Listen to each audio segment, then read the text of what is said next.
Maranata, Senhor está viniendo. 28 de januari. Bendicionan pa snanku ta vigila. Bendicionata esclavo nan question lo hanya ta vigila ora que bin. De verdade me ta bisa bolso. Que lo faz mês pa sirvi. E lo invita nan sinta na mesa pa sirvi nan. Lucas 2, versículo 37.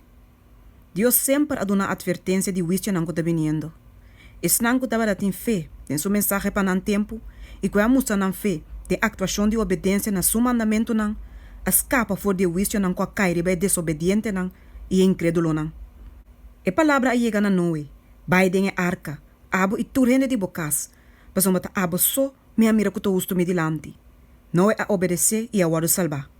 E mesmo mensaje ayega na Lot, lamta, sali for de lugar aqui, pasoma Senhor também destruir estado.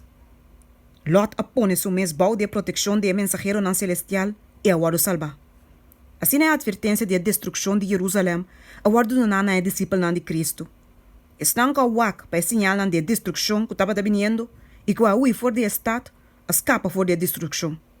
Assim a nossa hora, há a advertência de Cristo segundo venida e de destruição que está vai cair no mundo.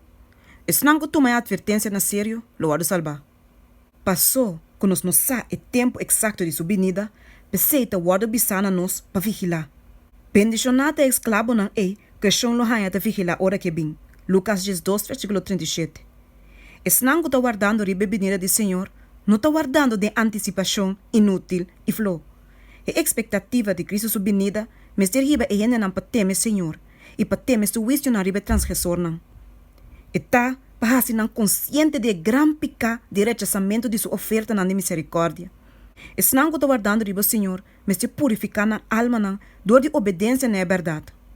Junto com vigilância vigilante, não está combina e tratamento sério.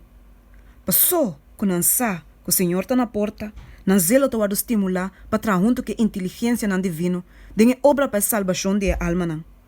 E sabe que não está escravo não fiel e sabi, que está dando na casa do Senhor, não parte de comida na seu devido tempo. Lucas 2, versículo 42. Não está declarando a verdade, que está especialmente a hora que é aplicável. Maneira com Enoch, Noé, Abraham e Moisés, cada a declarar a verdade para um tempo, assim também a hora que e sirve dona de Cristo, lo dona é advertência especial para a geração.